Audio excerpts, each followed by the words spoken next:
Good morning बच्चों।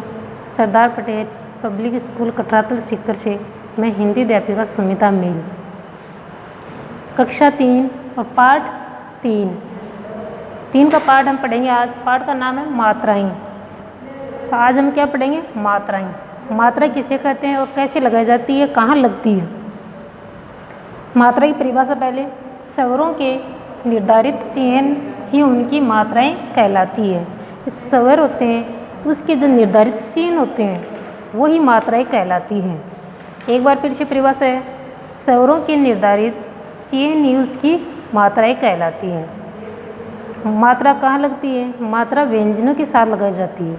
इस स्वर को हम व्यंजन के साथ राइट करते हैं, व्यंजन के साथ लिखते हैं तो मात्रा के रूप में लिखते हैं कि व्यंजन के साथ लिखने पर स्वर का रूप बदल जाता है, वो मात्रा के रूप में हो जाता है। जैसे ताला है, ताला शब्द है। अब इसमें ये कौन सी मात्रा है? आ स्वर की है, जैसे आ स्वर है तो ये इसकी मात्रा है। ये आ स्वर इसके साथ में लगाया तो इसका रूप चेंज हो गया, ये मात्रा, और क्या बन गया? ताला। फिर है गिटार। गिटार में कौन सा स्वर की ऐसी मात्रा है तो ये कौन सा स्वर है? ई स्वर। इस स्वर को यहाँ लिखा तो इसका रूप बदल गया, तो रूप मात्रा के रूप में इसको लिखा गया यहाँ। तो जो स्वरों के जो चेन होते हैं वही मात्रा कहलाती है। फिर है पढ़ेंगे हम स्वर और उसकी मात्राएं कि कौन से स्वर की कैसे मात्रा होती है। फर्स्ट स्वर है ए। ए स्वर होते हैं, ए स्वर की कोई मात्रा नहीं होती है, इसकी कोई मात्रा नहीं लगती है। सेकंड आ स्वर। आ स्वर की मात्रा है ये। फिर ई, छोटी ई की मात्रा होती है इधर से। फिर बड़ी ई, ऊ, बड़े ऊ की मात्रा। फिर है री के बाद में ए के बाद में ए के बाद में ओ, एउ, एंग की दो मात्रा होती है, एक अनुस्वार और एक अनुनासिक। फिर ए है तो ये ए की मात्रा विसर्ग, इसको विसर्ग बोलते हैं। तो ये हो गए स्वर और इसकी मात्राएं।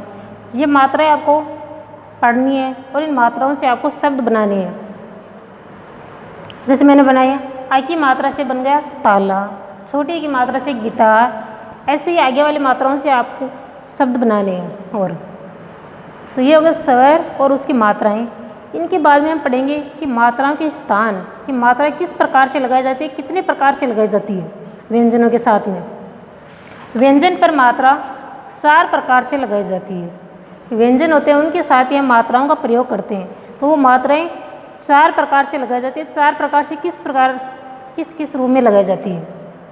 पहले आ, ई, बड़ी ई है, बड़ी ई, ओ तथा औ। ये 4 स्वर है, आ, बड़ी ई, ओ और औ। इनकी मात्राएं कैसे लगती है? व्यंजन के बाद में। कि ये मात्राएं लगती है व्यंजन के बाद में। जैसे उदाहरण लिखते हैं हम, आ,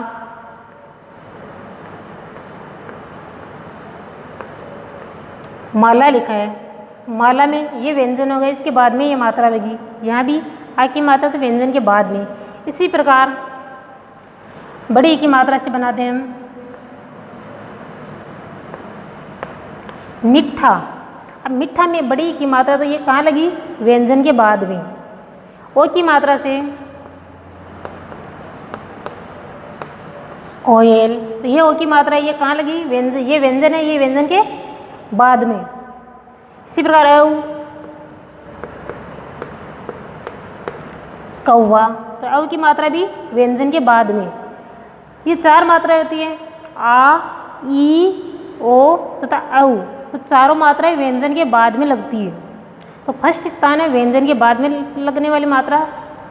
सेकंड नंबर, दूसरा नंबर छोटी ई की मात्रा व्यंजन से पहले लगती है। छोटी ई की मात्रा होती है उसको हम लिखते हैं तो व्यंजन से पहले लिखते हैं। जैसे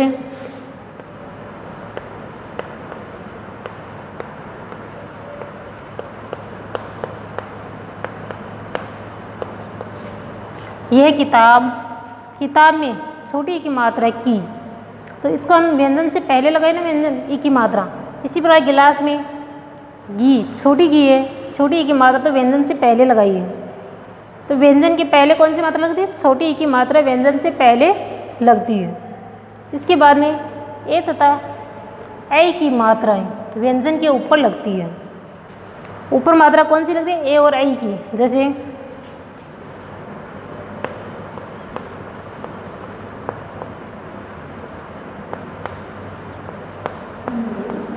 ये ए की मात्रा है तो व्यंजन ये रहा, ये व्यंजन के ऊपर लगे केला।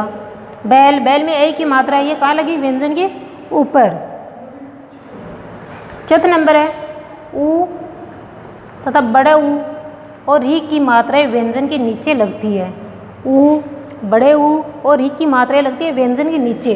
देखो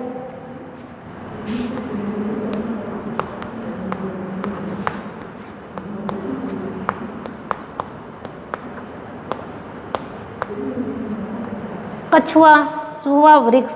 तो कछुआ में छोटे ऊ की मात्रा कहाँ लगी? व्यंजन के नीचे। चूहा में बड़े ऊ की मात्रा व्यंजन के नीचे लगी है। वृक्ष में री की मात्रा ये भी कहाँ लगी? वे के नीचे, व्यंजन के नीचे। अब इसी प्रकार देखो, अगर ऊ की मात्रा रे के साथ में आती है, कि रे के साथ छोटे ऊ या बड़े ऊ की मात्रा लगाई जाती है, तो वो कहाँ लगती है? बीच में। देखो रे के साथ लगाते हैं हम, जैसे रुपया लिख दें, ये मात्रा है कौन सी है? छोटे ऊ की ये मात्रा, तो इसको हमने कहाँ लगाई? व्यंजन के बीच में। इसी प्रकार बड़े ऊ की मात्रा राइट करते हैं, अमरूद। तो ये बड़े ऊ की मात्रा कहाँ लगी? व्यंजन के बीच में। तो एक बार फिर से रिवाइज करें, मात्रा किसे कहते हैं? स्वरों के निर्धारित चिन्ह ही उनकी मात्राएं कहलाती हैं। मात्राओं का हम व्यंजन के साथ लगाते हैं। अगर हम स्वर का प्रयोग व्यंजन के साथ करते हैं तो उसका रूप बदल जाता है और मात्रा के रूप में उसका प्रयोग होता है। फिर स्वर और उसकी मात्राएं, ये स्वर और इनकी मात्राएं हैं, इनसे आपको शब्द बनाने हैं। मात्राओं के स्थान, मात्रा कितने प्रकार से लगाई जाती है? 4 प्रकार से लगाई जाती है। पहली है व्यंजन के बाद में। व्यंजन के बाद में लगने वाली मात्रा कौन सी है? आ, बड़ी ई, ओ और औ।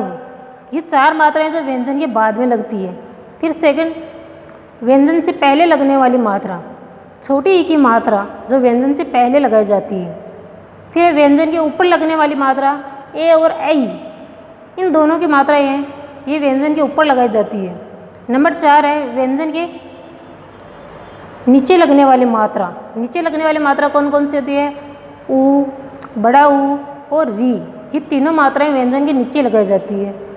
और अगर ऊ की मात्रा का प्रयोग रे के साथ किया जाता है तो वो मात्रा व्यंजन के बीच में लगाई जाती है। ये हमने पढ़ लिया। और अब बुक में मात्राएं देखो, पेज नंबर 17 और 18 पर दी हुई है। ये मात्राएं स्वर है, उनकी मात्राएं हैं और उनसे बनने वाले शब्द है। तो ये आपको फिर नोटबुक में राइट करने हैं और लर्न भी करने हैं। और मात्राओं किस किस रूप में प्रयोग किया जाता है वो भी आपको लिखना है और याद करना है। Thank you.